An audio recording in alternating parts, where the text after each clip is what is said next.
angkanya di sini, kalau di sini angkanya 1, maka modulation indeksnya adalah 1, kan begitu ya. Nah, eh, beda dengan apa? Berbeda dengan konvensional, maaf, berbeda dengan double sideband di sini. Kalau dia nilainya kurang dari -1, maka akan terjadi overmodulasi. Overmodulasi artinya pembalikan ya, membalik ya sinyalnya. Membalik seperti apa? Ya positif jadi negatif, negatif jadi positif kan seperti itu. Dan itu membuat jadi error. Ini dia contoh konvensional amplitude modulation. Ciri khasnya adalah di sini ada jarak, bro, nggak sampai angka 0 ya, ada alfa di sini atau ada A ya, bahasanya seperti itu. Nah, kemudian bedanya apa sih? Nah, ini dia perbedaannya. Sinyalnya seperti ini ya. Jika sebuah sinyal memiliki apa? Overmodulasi ya, maka apa? Nah, ini dia modulasinya A sama dengan 1. Di sini adalah double sideband ya.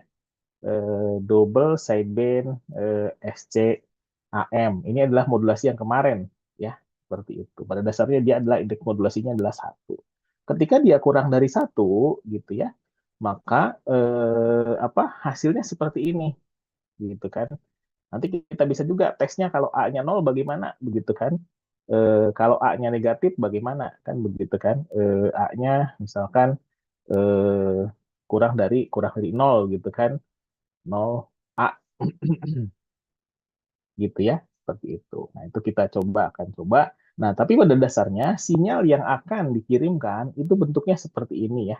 Ini adalah CAM, conventional amplitude modulation. Rumusnya tadi ya. Rumusnya apa? Rumusnya adalah perkalian biasa gitu kan, antara dua buah sinyal. Nah, ini dia. Nah, yang ini aja deh. Nah, yang ini ya, ini adalah dasarnya ya.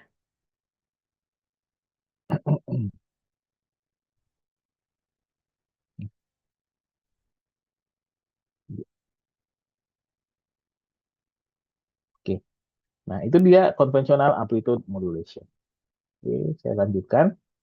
Eh, ya, ya, tertentu. Kemudian apa? Nah, ini dia gambarnya. Jika dia modulasinya memiliki nilai 1, maka dia di sini ada tegangannya 0 ya. V sama dengan 0. Nah, di sini, nah ini ngebalik gitu ya.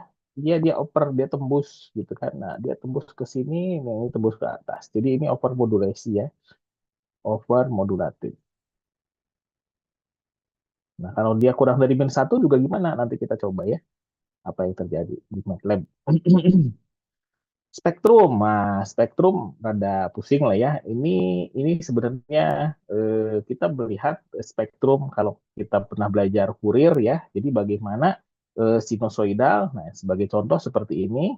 Nah, ini adalah ya katakanlah ini adalah frekuensi, ini adalah T gitu kan. Nah, maka ketika dispurierkan, maka bentuknya seperti ini. Nah, misalkan seperti ini 50 Hz. Oh, ternyata sinyal seperti ini adalah frekuensinya adalah 50 Hz gitu ya, seperti itu. Nah, kalau misalkan sinyalnya lebih runyam gitu kan, nah ini nggak kelihatan secara apa, secara apa namanya eh, kasat mata begitu ya, seperti itu. Maka digunakanlah transformasi Fourier untuk melihat spektrumnya. Oh, frekuensinya berapa? Oh, ternyata dia terdiri dari 3 buah sinyal gitu kan.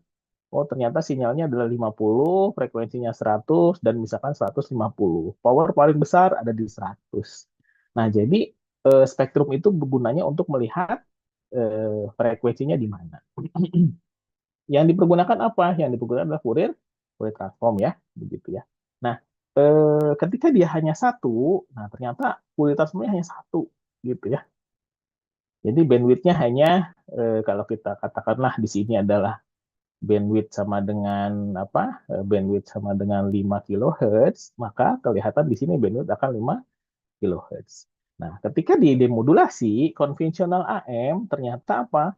Ternyata ketika udah mengalami modulasi gitu kan, konvensional AM yang tadi gitu kan UT sama dengan gitu, AC gitu kan, buka kurung 1 ditambah A MT gitu kan, tutup kurung dikali cos 2 pi FC T kan begitu kan. MT-nya apa?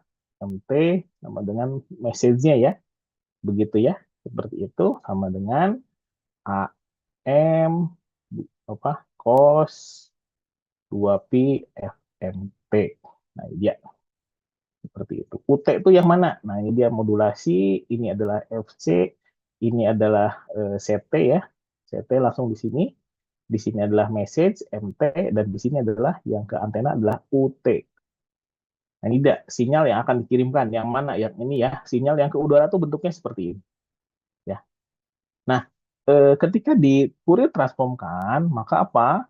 Maka dia akan terbagi menjadi dua gitu ya. Ketika dia bandwidth-nya 5 kHz, ternyata terlihat di sini 5 kHz, 5 kHz. Nah, nah, seperti itu. Nah, ternyata apa? Ternyata frekuensi seperti ini dia butuh dua kanal dengan modulasi konvensional AM. Konvensional AM itu yang rumusnya kayak begini, begitu ya. Kenapa rumusnya kayak begini? Nah, itu diikutin aja lah ya. Apa kita sudah apa mengikuti dari textbook aja. Nah, kemudian apa? Ternyata ketika di apa difurirkan, maka akan menghasilkan dua buah bandwidth. Bandwidthnya butuh dua. Ternyata bandwidthnya butuh 10 kilohertz gitu ya, kilohertz. Nah, jadi butuh dua kalinya. Rugi nggak? Rugi dong gitu kan. Kanalnya apa? Informasinya cuma 5 kilo gitu kan. Kemudian apa? Bandwidthnya butuh 10 kilo. Pak, bagaimana sih konversi dari kilo menjadi bps? Kan saya tahunya itu 1 bps, Pak, bandwidth itu gitu ya. Apa 1 bit per second gitu kan atau bandwidth sama dengan 100 Mbps gitu kan. Nah, ini udah bentuk digital begitu ya. Nah, kalau dimodulasi analog biasanya 1:1 gitu kan. Maka apa? 5 kHz sama dengan 5 bps. Biasanya seperti itu. Nah, nanti ada di LTA, komodulasinya QAM dan seterusnya. Dia tidak 1:1 lagi. Gitu ya, seperti itu. Jadi itu kalau misalkan dia sudah digital, maka biasanya tergantung modulasinya. Oke, nah ini dia. Eh, Tentu saja spektrum konvensional AM occupy akan menempati twice of the bandwidth, ya, 2 kali bandwidth dari sebuah sinyal ya, sebuah sinyal bandwidthnya sini sebesar W gitu ya, besar W sama dengan 10 kilo misalkan, maka di sini adalah 10, di sini adalah 10 gitu. Nah, ini apa? Tentukan upper lower sideband gitu kan. Nah, ini tinggal dikalikan aja. Hmm. Kalau Anda perkalian ingat ya gitu ya, cos kali cos gitu kan. Nanti habis itu cos sama cos dipecah kan ada cos jika dikalikan cos sama dengan apa gitu kan, cos kalikan sin. Jadinya penjumlahan kan bentuknya kan. Gitu. Ini kayak trigonometri ya. Nah, ternyata nah ini dia. Kesimpulannya double sideband yang kemarin gitu kan berkalian langsung dengan CAM yang ada amplitude modulation-nya, yang ada indeks modulasinya, bandwidth-nya sama. Gitu ya, ternyata menghasilkan bandwidth-nya sama. Oke, ini kemudian power-nya bagaimana? Power-nya adalah konvensional AM, maka apa? Nah, ini rumusnya lah kira-kira. Kita tidak perlu terlalu ke sini. Maka apa? Konvensional AM dia mirip ya dengan apa power yang diupload sebesar seperti itu. Gitu ya. Rumus yang kemarin seperti apa ya kita bisa lihat ya, begitu ya. Kemudian apa? Komparasi gitu kan. Komparasi dengan AC kuadrat. Eh, Coba kalian mana? Skip. Kita coba saya pindahkan ya. Bisa nggak ya? Pindahkan ya. Hmm, ya. Saya pindahkan ke sini.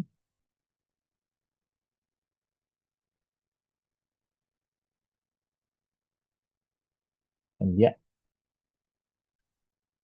Nah, ini adalah apa? Ini adalah ya. Ini adalah power double sideband yang kemarin. AC kuadrat per 2 PM. Ini adalah apa? Ini adalah power dari CA. Paling mana? Paling besar, paling bagus gitu ya. Seperti itu. Katakanlah AC-nya sama dengan 2 gitu kan. Kita misalkan AC sama dengan 2, kemudian PM sama dengan 10. Kita coba hitung ya di sini ya. Maka di sini kalau misalkan AC-nya 2, 2 kuadrat, jangan 2 lah ya. Kegampangan berapa ya? Ya nggak apa lah, 2. 2 kuadrat dibagi 2 sama dengan 4 bagi 2. 2 kali 10, 20 ya. 20 miliwatt, katakanlah begitu. Dengan power yang sama gitu kan, AC-nya katakanlah tadi 2, berarti kan 2 kuadrat dibagi 2 ditambah 2 kuadrat kali 2, indeks modulasinya sama dengan misalkan 0,5 ya, A-nya 0,5 kali 0,5 bagi 2, 1/4 begitu ya, kali berapa? 10.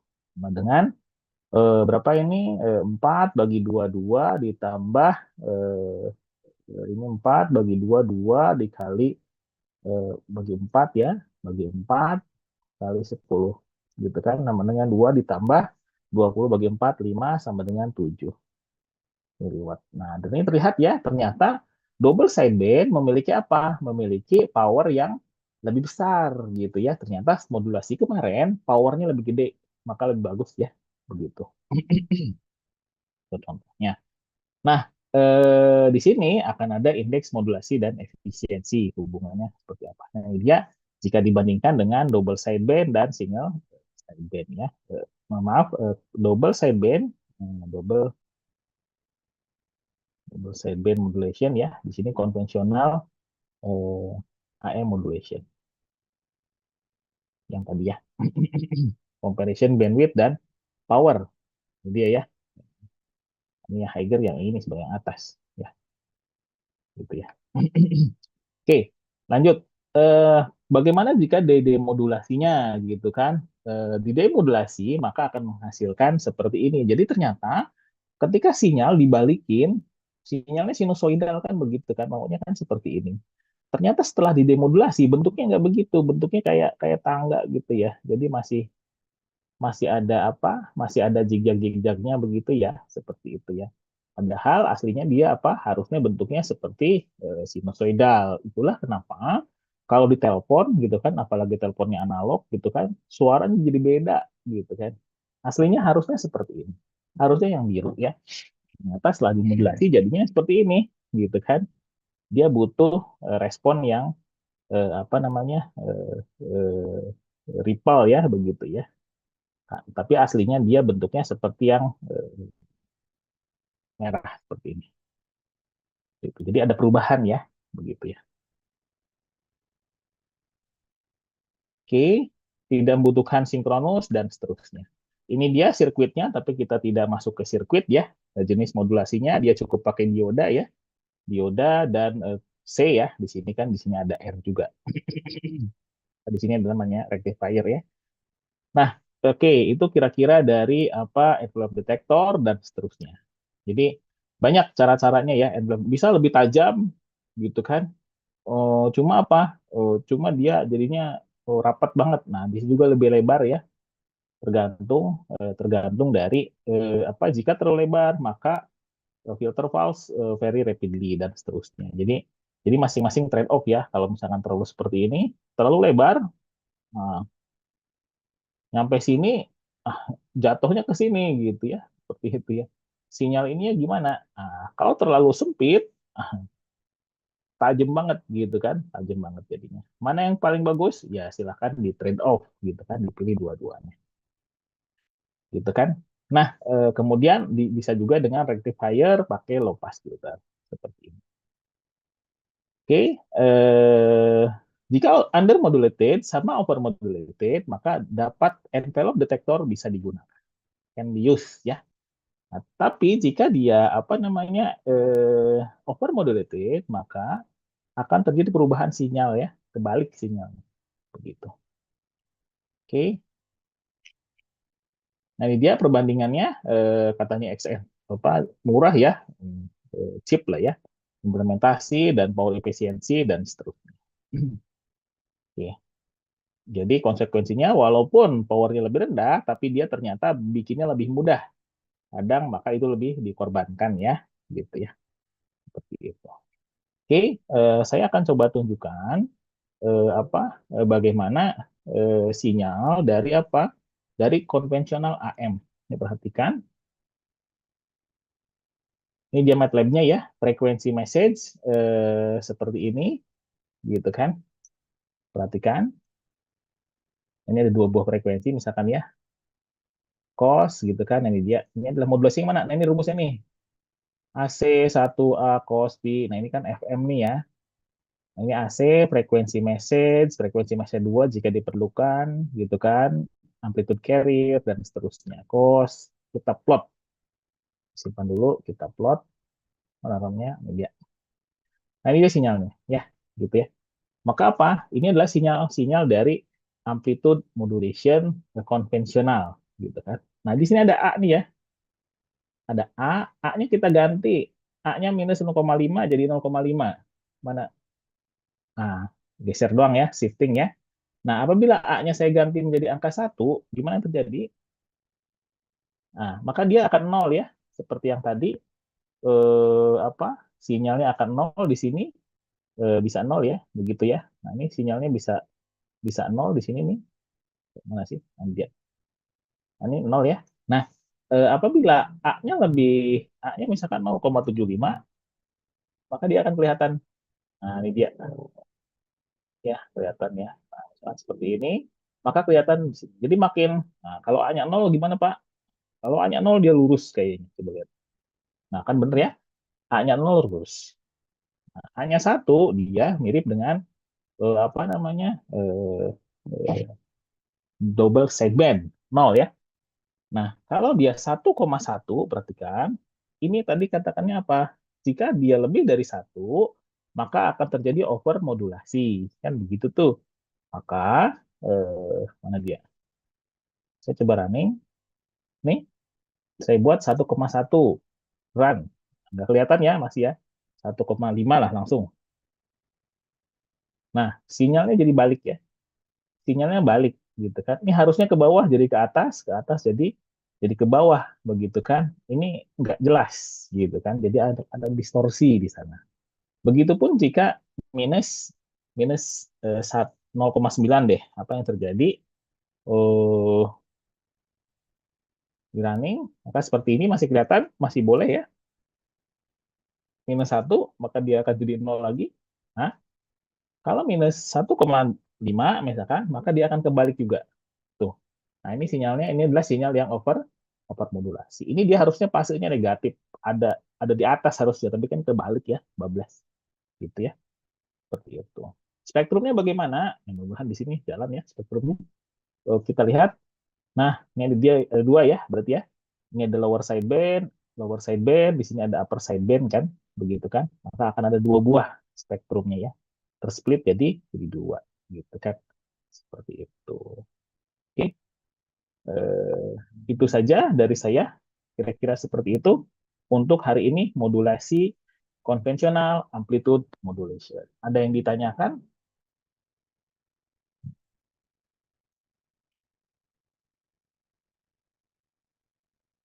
Nggak ada?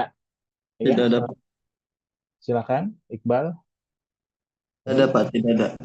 ya Tidak ada. silakan. Hah? Nggak ditanya? Oke, baik. Kalau tidak jadi bertanya, baik nanti apa namanya silakan diisi di siakangnya ya, begitu ya. Kemudian nanti bahan saya akan upload di Google Drive ya, punya saya. Ini lagi bersih-bersih, masih agak full karena kan dia bentuknya video ya, sama PPT begitu. Oke, mungkin itu saja. Jika jika tidak ada yang ditanyakan, terima kasih atas kehadirannya. Sampai ketemu pekan depan ya. Saya sudah jelaskan mengenai materinya. Saya juga sudah coba simulasikan gitu kan, biar Anda ngerti ya, gitu ya. Seperti itu. Jadi harapannya itu bisa kita coba otak-atik lah, gitu lah. Bagi Anda yang ada waktu luang, silahkan coba dioprek MATLAB, download ya. Atau mungkin pakai Python itu lebih mantap tuh. Sekarang lagi zamannya Python ya. MATLAB itu udah agak absolut karena dia terlalu banyak library-nya dan mahal ya, begitu ya. Oke, terima kasih. Selamat pagi semuanya atau selamat siang ya. Sampai ketemu di kesempatan berikutnya. Assalamualaikum warahmatullahi wabarakatuh. Waalaikumsalam Waalaikumsalam warahmatullahi warahmatullahi Waalaikumsalam wabarakatuh. warahmatullahi wabarakatuh. wabarakatuh. Terima Pak. kasih. Terima kasih, Waalaikumsalam. Bang. Terima kasih Bapak. Mari.